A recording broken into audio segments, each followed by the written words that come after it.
Good morning everyone. Welcome back to our channel, Marikrisenco. Trying to find the dolphins and we found a lot of them. Then maybe about 10 of dolphins actually swimming around. We're doing island hopping. We're going to Balicasag Island and also the Virgin Island. We're gonna swim with the turtles and the fishes. Hopefully we can swim with this dolphin as well. There's some dolphins swimming behind me, as you can see. It's so good. Oh, like so close, so close.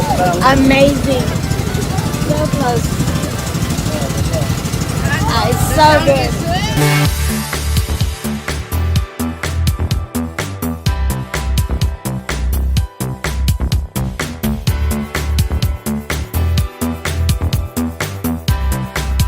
Hi, good morning again. Here we are in Balicasag Island and we are going to snorkel and find all the turtles around the Balicasag Island. And I've got here my son, Kieran, and what's your name?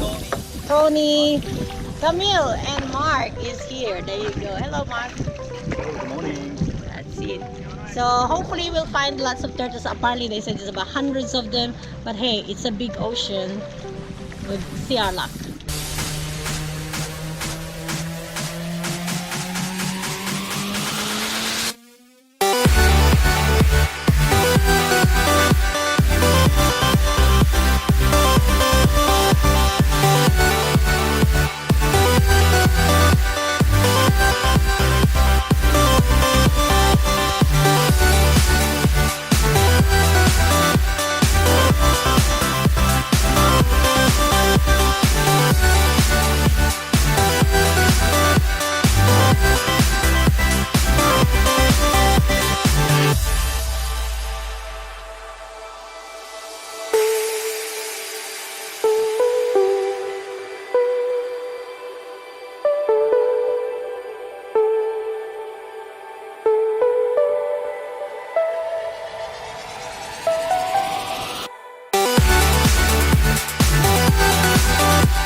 So we have arrived in the Virgin Island after a long trip from Balicasag Island. So it's nice to be here. It's still a little bit high tide.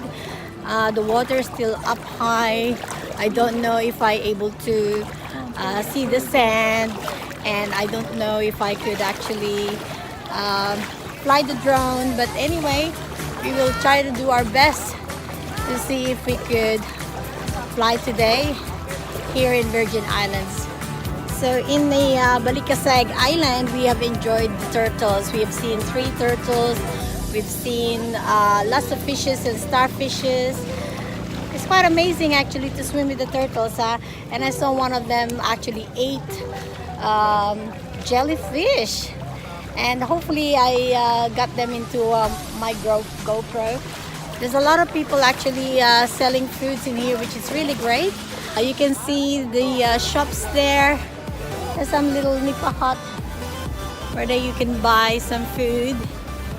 And then we also have some barbecue here. So maybe later on after flying the drone, we could sort of have the barbecue here. It looks yummy.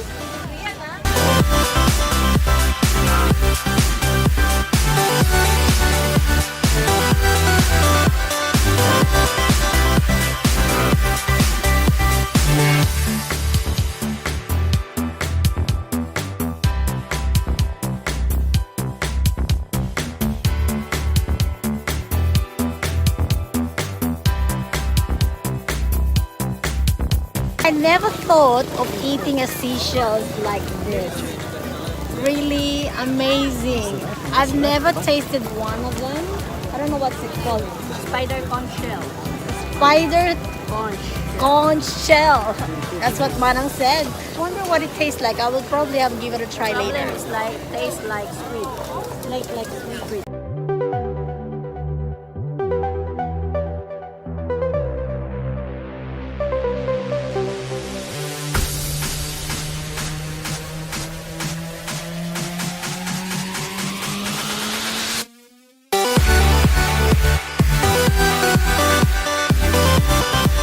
So Mang is kindly doing the banana cue for me, and we are a little bit hungry now. This is a Filipino delicacy where actually I was chasing this one.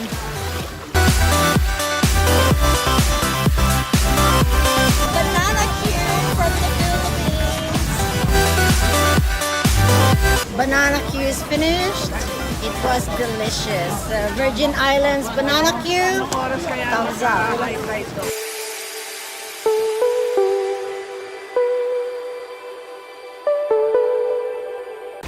We finished now the tour. We're back to Henan.